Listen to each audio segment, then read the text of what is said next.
The thing that stalks the fields. It was a few weeks ago that the hay bale started creeping slowly away from the house. Every morning when I woke up, each had moved a few hundred feet from where it was before. I assumed it was pranksters with nothing better to do, so I ignored it. Within a few days, though, the bales began to approach the boundaries of the farm. I was tired of the whole game by then, and decided to move them back. It took a tedious hour to bring them all from where they were over near the house again, and by the time I was done, I was ready to snap the neck of whoever little pissant was deciding to screw with me. The next morning, I found each and every one of my horses messily decapitated. The smell was what woke me up that night. Each one was slumped over against the side of its stall. There were no signs of the heads. I spent the rest of the day cleaning up the mess and burying the remains. It was only when I was done that I noticed the bales of hay had all returned to their positions from the day before, scattered far out into the fields. This time, I left them where they were. That night, I sat on my porch with my shotgun in hand and a pot of coffee on the table beside me. I sat for hours, straining my eyes into the field to catch a glimpse of who was moving my hay bales. Finally, I was beginning to nod off. I would have, but just as my eyes began to close, I heard a clamor and rustle of the trees in the nearby woods. I leaned forward, my heart racing with excitement. I was going to catch the bastard. I fumbled with my gun and fidgeted in my seat, waiting anxiously for whoever was going to get close enough to get ambushed. It was only when the thing got close enough for me to make out a silhouette in the dark that I froze still. A thing that crept into my fields from the nearby woods didn't seem to notice me sitting there. It stalked, hunched and deliberate, through the field with the posture of a tiptoeing thief. If not for the fact that it must have towered over 10 feet tall, even in its crouched position, it may have seemed almost frail. The thinness of its arms and legs, and the emancipated, caved-in quality of its chest reminded me of a starving animal.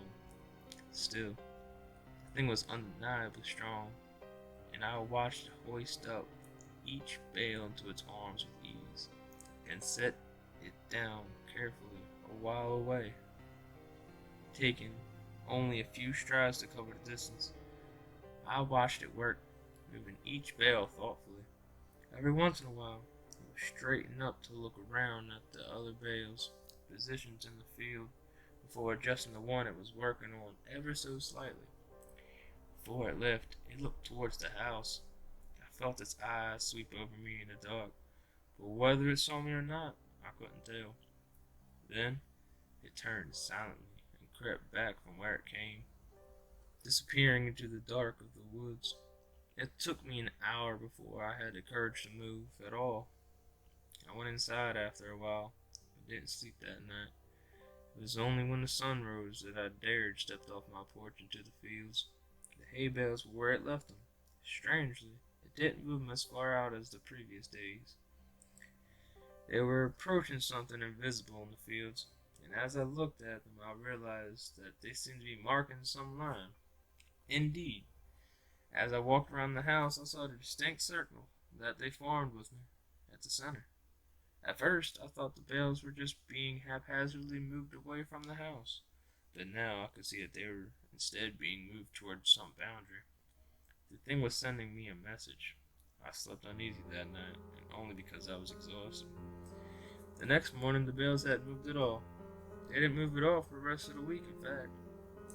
They were finally where the thing wanted them. I made myself sick trying to interpret them. Why would this thing expend so much energy moving my hay bales and threaten me with such violence that I tried to intervene? Killing my horses was just that, a threat, an intelligent threat at that. It knew what would scare me, and it knew that I would understand the implications. The sound of an automobile working its way along the road to my farm one morning gave me a little rush of excitement. I'd been planning to abandon the farm since I saw the thing, but I couldn't hope to leave on foot without risking it threatening me like it treated my horses. But if I could get in the car with whoever was coming my way, I might be able to escape before it could stop me. I didn't know or care who it was. I decided that in that moment, if they stopped the car, I would jump in the passenger seat and tell them to get the hell out of here. If I could get the chance. The car worked its way slowly along the road, trotting across the uneven ground. I urged it silently to hurry. It was when it passed between the two bales placed on either side of the road that I began to hear a booming clatter from the woods. The thing burst suddenly from between the trees, sprinting on all fours on its terrible, gangly limbs towards the car. Within a few seconds, it was there, pouncing on the automobile like a predatory cat. Within moments, it was picking and peeling the vehicle's steel frame apart, working to get to the driver. The man, whoever he was, screamed all the while, and I could hear him, even over the crunching of metal and the shattering of glass. It was only when the thing crushed him carelessly in his hand that the man stopped screaming. It tossed him away and straightened up to look at me once again. And in the sunlight, I could see the inhumanity of it. It was composed entirely of something awful and alive, which was lashed together in a messy semblance of a human form. Whatever it was made of looked so polished and hard that if it weren't for the minute writhing of the stuff, I'd think it was made of granite. The thing retreated back into the woods, and I was left to my shot. My eyes wandered to where the car sat, the engine still sputtering between two of the hay bales. Suddenly I understood. The message was clear. I am this thing's captive, and I am not allowed visitors. Nothing may cross the borders it has set. I'm trapped here, but a thing that stalks the fields, and it demands nothing except that I never leave. Still, I don't know if I can handle being that thing's canary. I've been thinking hard for the past few days since I saw it crush that man's chest and silence him before he could finish his scream. If I crossed that hay bale border, it'd probably do the same. It'd smash my skull before I could put my hands up to protect myself. It'd go find a new pet and probably keep looking until it found someone who could stand knowing that it's waiting just outside, watching it all hours with its shiny insect eyes.